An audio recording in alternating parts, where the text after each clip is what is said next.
नमस्कार, की TV news में आपका स्वागत है। मैं हूं स्तुति और आइए एक नजर डालते हैं शहर की प्रमुख सुर्खियों पर।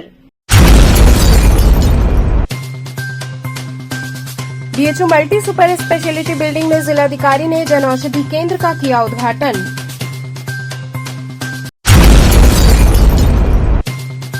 संपूर्णानंद संस्कृत विश्वविद्यालय के नवनियुक्त कुलपति प्रोफेसर बिहारी लाल शर्मा ने पदभार किया ग्रहण।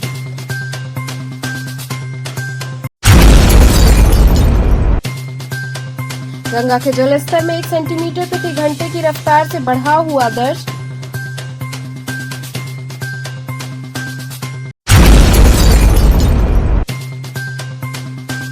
और चंद्रयान की सफल लैंडिंग के लिए काशी में लोगों ने किया पूजन अर्चन।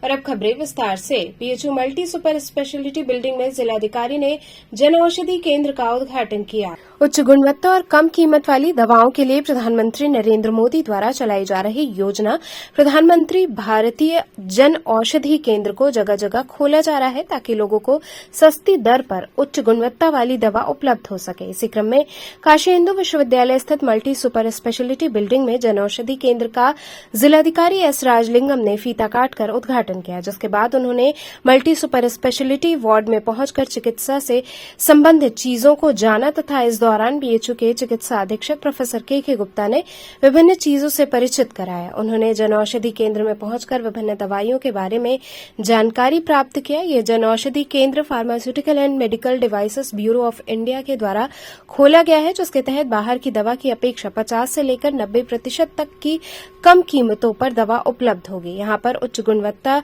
युक्त 1759 दवाइयां और 280 सर्जिकल उपकरण उपलब्ध है, जिससे लोगों को सीधा लाभ पहुंचेगा। 7 बजे से लेकर के रात के 9 बजे तक हमारा जो स्टाफ है हमने पोस्ट किया हुआ है। यहाँ पर जो भी हमारे पास एक लिस्ट जो गवर्नमेंट के डिस्ट्रीब्यूटर्स हैं उनके द्वारा आती है, फिर हम अपनी डिमांड जो होगी वो हम लोग यहाँ से भेजते हैं। तो हम उन्हीं दवाओं की डिमांड करते हैं जो कि हमारे डॉक्टर चाहते हैं, और ये निरंतर ये बढ़ती रहेगी लिस्ट। तो अभी जो लिस्ट हमारे पास आई थी उसके तत्वाधान में हमने बहुत सारी दवाएं खरीद करके, जो आपने देखा वो खरीद करके, और डेली अच्छी खासी सेल हो रही है। और मरीजों को धीरे धीरे जानकारी होगी, हमारे सारे डॉक्टरों को सूचित किया जा चुका है, और हमें पूर्ण विश्वास है कि इस बार मैं इस अपने मिशन में कामयाब होऊंगा। और जो हमारे आदरणीय प्रधानमंत्री जी की जो विश्वास के साथ इस तरह की ये हम जन औषधि केंद्र खोलने की वो रही है, तो उसको हम लोग जो है पूर्ण तरीके से लागू कर लेंगे। और जेनरिक दवाएं लिखने की हम जो है अपनी जो एक बाध्यता है जो हमारी, वो हम उसको पालन करेंगे, अनुपालन करेंगे। ये इसका जो है सारा जो है जो यहाँ पे आएगा दवा, उसको देख रेख करने के लिए कौन लोग रखे गए हैं? हाँ, हमारे यहाँ ये एक्चुअली में फार्मासिस्ट होते हैं, दे आर क्वालिफाइड। जैसे किसी भी दवा दुकान में फार्मासिस्ट होते हैं, यहाँ हमारे पास 4 फार्मासिस्ट हैं, और साथ में नर्सिंग स्टाफ जो कि इन दवाओं का प्रयोग करना जानते हैं, वो भी उनके साथ में लगा दिया गया है। जैसा कि आप जानते हैं, जन औषधि केंद्र से जो आम पब्लिक यहाँ पे आते हैं, ग्रामीण इलाकों से आते हैं, तो जो दवा उनको मार्केट में बहुत कॉस्टली मिलता है, वो यहाँ पे बहुत सस्ते दर पे मिल जाएगा, जिससे उनके जो आर्थिक बोझ एक पड़ता है जब मरीज यहाँ पे लेके आते हैं, उस पर काफ़ी असर पड़ेगा। तो इसमें मैं डॉक्टर गुप्ता को बधाई देता हूँ, उन्होंने अपने इंटरेस्ट लेके इसको प्रारंभ किया, और उनके पूरे टीम को भी मैं बधाई देता हूँ। सर, यहाँ पे लगभग कितनी दवा उपलब्ध हो जाएगी मरीजों को? नहीं, वो लिस्ट तो हॉस्पिटल के पास रहेगा, अभी शुरुआती स्टेज है। जो बाहर से लेना पड़ता है धीरे धीरे, जो क्योंकि एक ये डिमांड क्या है उसके बेसिस पे फिर ऐड ऑन होता रहेगा, एक फिक्स्ड लिस्ट नहीं है। सर, टाइमिंग आपके 7 बजे से लेकर रात के 9 बजे तक। संपूर्णानंद संस्कृत विश्वविद्यालय के नवनियुक्त कुलपति प्रोफेसर बिहारी लाल शर्मा ने पदभार ग्रहण किया। संपूर्णानंद संस्कृत विश्वविद्यालय के 37वें कुलपति के रूप में प्रोफेसर बिहारी लाल शर्मा ने कार्यभार ग्रहण किया। उत्तर प्रदेश की राज्यपाल एवं कुलाधिपति आनंदीबेन पटेल ने श्री लाल बहादुर शास्त्री राष्ट्रीय संस्कृत विश्वविद्यालय नई दिल्ली के प्रोफेसर बिहारी लाल शर्मा को संपूर्णानंद संस्कृत विश्वविद्यालय का स्थायी कुलपति नियुक्त किया है, जिसके बाद उन्होंने मंगलवार को पदभार ग्रहण किया। इस दौरान पदभार ग्रहण करने के बाद कुलपति प्रोफेसर बिहारी लाल शर्मा ने कहा कि ये संस्था अपना लगभग 225 वर्ष पुराना गौरवपूर्ण इतिहास लेकर चली आ रही है। भारतीय विद्याओं की मानक ये संस्था है। इस संस्था में योग्य अधिकारी, कर्मचारी और बहुत विद्वान आचार्य हैं। यहाँ क्षमता, सामर्थ्य की कोई कमी नहीं है। हमें ये सामर्थ्य को संजोकर इस विश्वविद्यालय के उत्कर्ष के लिए उसका उपयोग करना है। देखिए, जैसे मैंने अभी थोड़ी देर पहले कहा कि यह संस्था लगभग 225 वर्षों का अपना गौरवपूर्ण इतिहास लेकर के चली आ रही है। भारतीय विद्याओं की मानक संस्था ये है। इस संस्था में योग्य अधिकारी हैं, योग्य कर्मचारी हैं और बहुत विद्वान आचार्य हैं। सबके सामर्थ्य पर हमें भरोसा है, क्योंकि यहाँ सामर्थ्य की कमी नहीं है, क्षमता की कमी नहीं है। हमको केवल उस सारे सामर्थ्य को संजो कर के इस विश्वविद्यालय के उत्कर्ष के लिए उसका उपयोग करना है। इतना हमारा लक्ष्य है कि हम सब मिलकर के संभूय समुत्थान के भाव से इस संस्था में कुछ नया कर पाएँ, जो रचनात्मक हो, सकारात्मक हो और इस संस्था की प्रतिष्ठा के साथ साथ भारतीय विद्याओं की पुनः प्रतिष्ठा विश्व पटल पर हो पाए। पठन पाठन की क्या रहेगी? वह तो पठन पाठन किसी भी विश्वविद्यालय की रीढ़ की हड्डी है। विश्वविद्यालय में अध्ययन, अध्यापन और प्रशासन, ये 3 चीज़ें होती हैं। अध्ययन विद्यार्थी करते हैं, अध्यापन आचार्य करवाते हैं और प्रशासन का काम होता है इस अध्ययन अध्यापन को व्यवस्थित तरीके से रखना, ताकि अध्ययन सुगमता से हो और अध्यापन में कोई कठिनाई ना आए। इसकी व्यवस्था के लिए प्रशासन होता है। इसलिए अध्ययन अध्यापन तो नंबर 1 पर रहता है और वही संस्था की जान होती है। उस पर हमारा फोकस रहेगा कि अध्ययन अध्यापन का स्तर जैसा इसका पूर्व में रहा है उसी प्रतिष्ठा के अनुरूप हो और स्तरीय हो। इस प्रकार का यहाँ वातावरण बने ताकि ना पढ़ने वालों को असुविधा हो, ना पढ़ाने वालों को असुविधा हो। हम सब मिलकर के उसकी उचित व्यवस्था कर पाएँ, ऐसी शक्ति, ऐसा सामर्थ्य बाबा विश्वनाथ हमको दे। गंगा के जलस्तर में 1 सेंटीमीटर प्रति घंटे की रफ्तार से बढ़ाव दर्ज किया गया। गंगा का जलस्तर फिर बढ़ने लगा है। 1 सेंटीमीटर प्रति घंटे की रफ्तार से पानी बढ़ रहा है। गंगा का जलस्तर मंगलवार की सुबह 64.15 मीटर था। जलस्तर में वृद्धि के साथ ही एनडीआरएफ व जल पुलिस की टीम अलर्ट हो गई है। नौका संचालन की निगरानी की जा रही है। लोगों को सतर्कता बरतने के लिए आगाह किया जा रहा है। गंगा का जलस्तर अगस्त के शुरुआत में तेजी से बढ़ा और घाट डूब गए। वहीं आसपास के इलाकों में पानी के फैलाव से बाढ़ की आशंका से लोग सशंकित हो गए थे। हालांकि लगभग 1 सप्ताह की वृद्धि के बाद जलस्तर तेजी से घटने लगा। इससे घाटों के किनारे रहने वालों ने राहत की सांस ली थी। वहीं गंगा में नौका संचालन भी शुरू हो गया है। हालांकि मंगलवार को जलस्तर में वृद्धि रिकॉर्ड की गई। वाराणसी में गंगा में चेतावनी बिंदु 70.262 मीटर और खतरे का बिंदु 71.262 मीटर है। ऐसे में जलस्तर खतरे के बिंदु से लगभग 7 मीटर नीचे है। ऐसे में घबराने की जरूरत तो नहीं है, लेकिन सावधानी जरूरी है। गंगा जी जलस्तर अभी कल रात से बढ़ा हुआ है 4-5 सेंटीमीटर। तो क्या लग रहा है अभी बढ़ने की उम्मीद है? पानी अभी बढ़ेगा। अभी 10-15 दिन समय है ना, पानी भी बढ़ेगा सर। बाढ़, हाँ, बढ़ने की उम्मीद है। नाव अभी चल रहा है? नाव तो अभी चल रहा है, शाम 5 बजे तक चलता है, उसके बाद बंद हो जाता है। बाढ़ आएगा, अभी समय है, 10-15 दिन समय है। बाढ़ तो आना निश्चिंत है। चंद्रयान की सफल लैंडिंग के लिए काशी में लोगों ने पूजन अर्चन किया।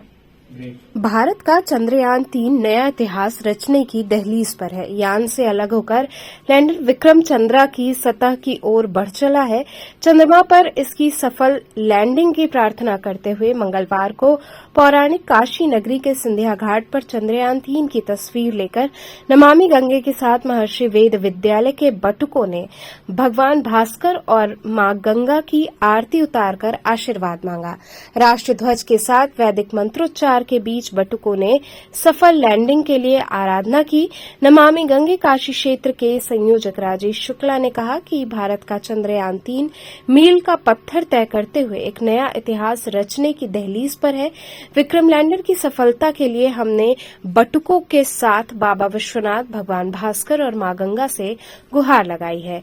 इस आयोजन में प्रमुख रूप से महर्षि वेद विद्यालय के आचार्य पंडित राकेश मिश्र, महानगर सह संयोजक सारिका गुप्ता, पंकज अग्रहरी सहित काफी संख्या में बटुक शामिल रहे। इसी कड़ी में चंद्रयान-3 की सफलता को लेकर पूरे देश की नजर चंद्रयान पर है, तो वहीं धर्मनगरी काशी में हवन पूजन और प्रार्थनाओं का सिलसिला शुरू हो चुका है। सुदामा कुटी आश्रम में संत महात्माओं द्वारा हवन पूजन किया गया। इतना ही नहीं, हाथों में तिरंगा और चंद्रयान की तख्ती लेकर उसकी सफल लैंडिंग के लिए महादेव से प्रार्थना की गई और विद्वानों द्वारा मंत्रोच्चारण कर सफलता के लिए पूजन अर्चन किया गया, जिसमें महंत चंद्रभूषण महाराज और आचार्य राजदीप शामिल रहे। आज काशी विश्वनाथ जी की नगरी सुदामा कुटी से हमने जो है चंद्रयान तृतीय के सफल लैंडिंग के लिए जो है प्रार्थना करी है। गत बार हम सभी को बहुत आशा था तृतीय पर, लेकिन वो हमें अनुभव दिया। इस बार चंद्रयान तृतीय के लिए सफल लैंडिंग के लिए सभी लोग जो है ठाकुर जी से प्रार्थना की, बाबा विश्वनाथ से प्रार्थना की, राम जी से प्रार्थना किए तो सफल लैंडिंग करे और भारत आज विश्व में सबसे अग्रणी है। हमारे देश का गौरव बहुत बढ़ेगा, जो इससे पूरे विश्व में नंबर 1 होगा भारत जो है। अभी रशिया का क्रैश हो गया, इसीलिए हम जो है हवन पूजन किए हैं कि हमारा चंद्रयान तृतीय सफल रूप से एकदम बड़ी सरलता से जो है चंद्रमा पर जो है लैंडिंग करे और वहाँ की चीज़ों को, वहाँ की जानकारियों को हमारे भारत को दे और भारत पूरे विश्व को दे। भारत विश्व गुरु होने की ओर पुनः अग्रसर है, भारत पुनः से विश्व गुरु बने। यहाँ रुकेंगे एक छोटे से ब्रेक के लिए। आप बने रहिए KTV के साथ।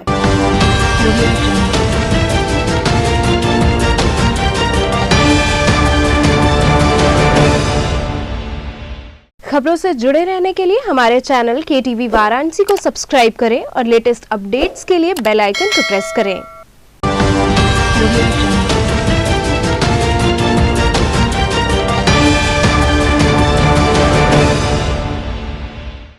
ब्रेक के बाद आपका स्वागत है। बांसफाटक स्थित मां गंगा मंदिर में मां की हरियाली व जल विहार श्रृंगार की झांकी सजाई गई। बांसफाटक स्थित मां गंगा मंदिर में मां गंगा के हरियाली व जल विहार श्रृंगार का आयोजन किया गया, जिसमें सर्वप्रथम मां के पंचामृत स्नान के बाद वस्त्र आभूषण धारण कराते हुए विभिन्न सुगंधित पुष्पों से मां का भव्य श्रृंगार किया गया। इसके बाद मां की आरती पंडित योगेश झा ने किया। मां गंगा का मंदिर कामिनी और बेला के फूल के साथ ही फलों से आकर्षक रूप से सजाया गया। जल में दीपक आकर्षण का केंद्र रहे। वहीं इस दौरान बाल कलाकारों द्वारा भजन कीर्तन का भी आयोजन किया गया, जिसमें महिलाओं ने भी सहयोग किया।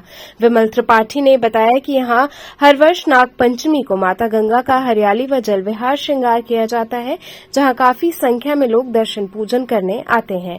इस दौरान अभिषेक त्रिपाठी, कुणाल, लक्ष्मी त्रिपाठी, मीरा मिश्रा, निधिदेव अग्रवाल आदि लोग उपस्थित रहे। आज हर वर्ष के बाद ही इस वर्ष भी नाग पंचमी के शुभ अवसर पर बांसफाटक स्थित मां गंगा मंदिर में हरियाली श्रृंगार जल विहार किया गया है। पूरा मंदिर कामनी की पत्ती से सजाया गया है। साथ ही फल में केला, सेव, अमरूद से भी श्रृंगार किया गया है भजन कीर्तन भी चल रहा है और भजन कीर्तन का भी आयोजन है। सब लोग भजन कीर्तन में मां का आशीर्वाद प्राप्त कर रहे हैं। काशी में आए दर्शनार्थियों को भटकने से बचाने वाले उद्घोषक कौशल कुमार मिश्रा का सम्मान हुआ।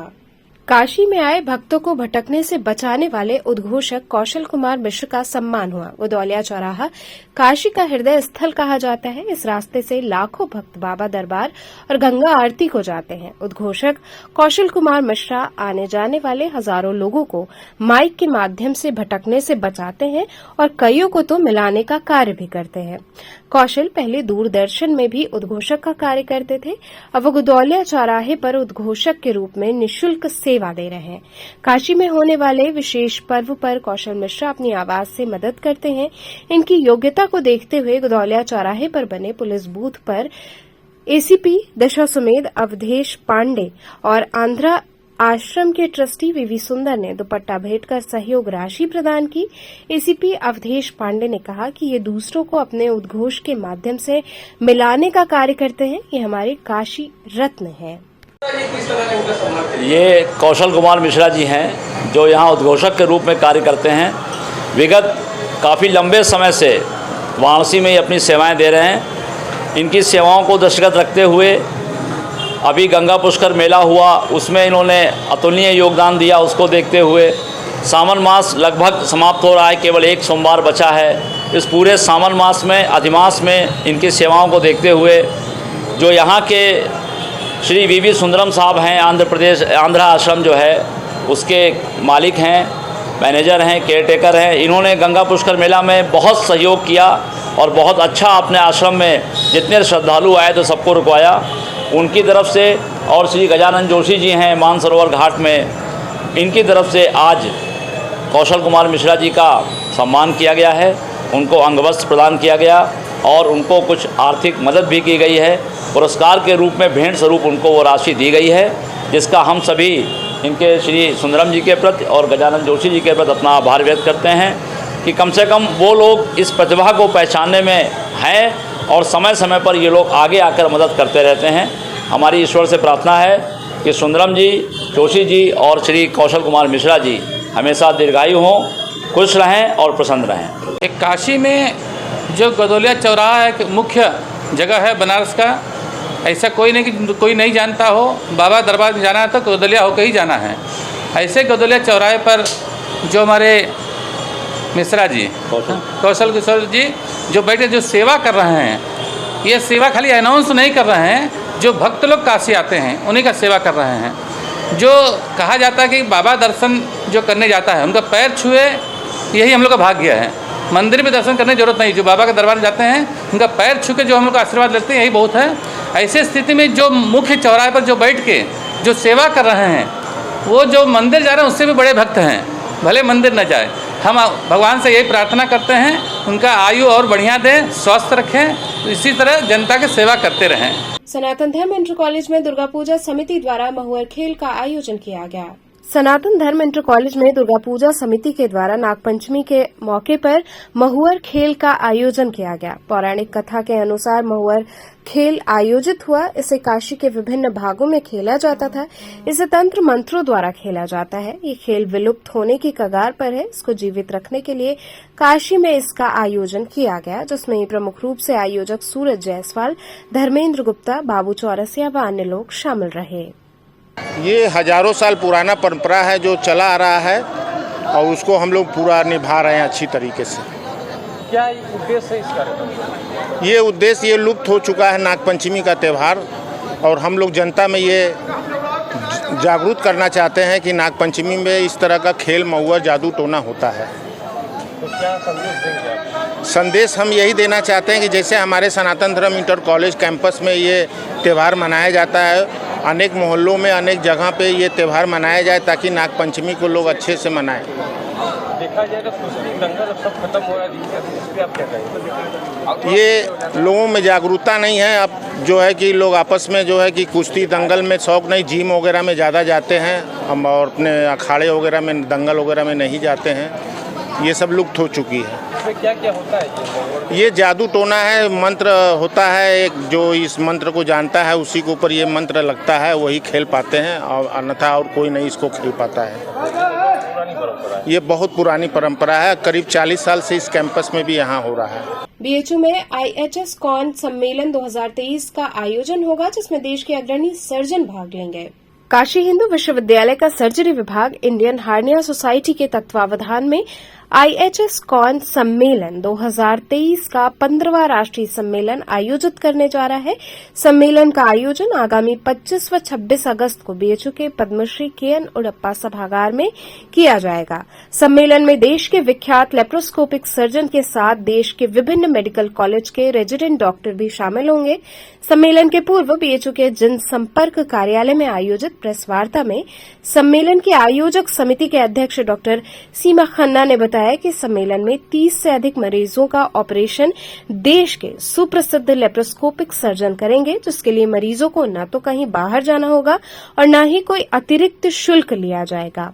सम्मेलन में हार्निया बीमारी से संबंधित विभिन्न ऑपरेशन देश के अग्रणी सर्जन करेंगे तथा उसका सजीव प्रसारण बीएचयू के KN उडप्पा सभागार में किया जाएगा। ये 15वां राष्ट्रीय सम्मेलन इंडियन हर्निया सोसाइटी के अधीन हम लोगों के KN उडप्पा सभागार में हो रहा है। इसमें लगभग 400 सर्जन्स एकत्रित होंगे और लाइव टेलीकास्ट सर सुंदरलाल अस्पताल से KN उडप्पा में होगा, जहां हमारे post graduate students, practicing surgeons और दूसरे मेडिकल कॉलेजेस के टीचर्स, सभी तरह के सीनियर और जूनियर टीचर्स आएंगे और हर्निया की हर तरह की जटिलता से दो चार होंगे। सभी जटिल ऑपरेशन को ऑपरेशन का प्रसारण किया जाएगा और लगभग 20 से 25 ऑपरेशन दिखाए जाएंगे। जितनी तरह की नई नई टेक्नोलॉजी इस्तेमाल होती है इन ऑपरेशंस में, उनके बारे में भी बताया जाएगा। नए नए तरह के दूरबीन के जो ऑपरेशन अभी हाल में सर्जन के आर्मामेंटोरियम में आए हैं, उनको भी दिखाया जाएगा। तो कितने डेलीगेट्स आ रहे हैं और मुख्य रूप से इसमें कौन कौन से? लगभग 400 डेलीगेट्स आएंगे जो कि हमारे प्रोग्राम में सम्मिलित होंगे, जिसमें से कुछ विदेशी भी हैं, विदेशी डेलीगेट्स भी रहेंगे। साउथ इंडिया से लेके नॉर्थ इंडिया, पंजाब, मध्य प्रदेश, नेपाल, हर जगह के डेलीगेट्स इस कॉन्फ्रेंस में आएंगे। तो चलते चलते पुनः एक नजर डालते हैं शहर की प्रमुख सुर्खियों पर। BHU multi super speciality building में जिलाधिकारी ने जन औषधि केंद्र का किया उद्घाटन।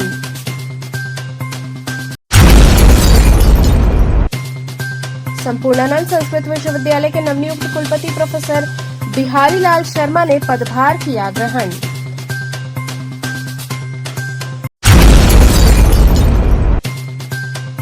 गंगा के जलस्तर में 1 सेंटीमीटर प्रति घंटे की रफ्तार से बढ़ा हुआ दर्ज।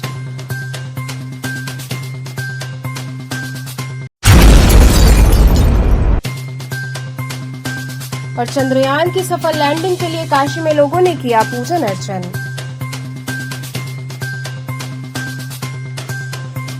तो थे आज के समाचार, कल फिर होगी मुलाकात, तब तक के लिए नमस्कार।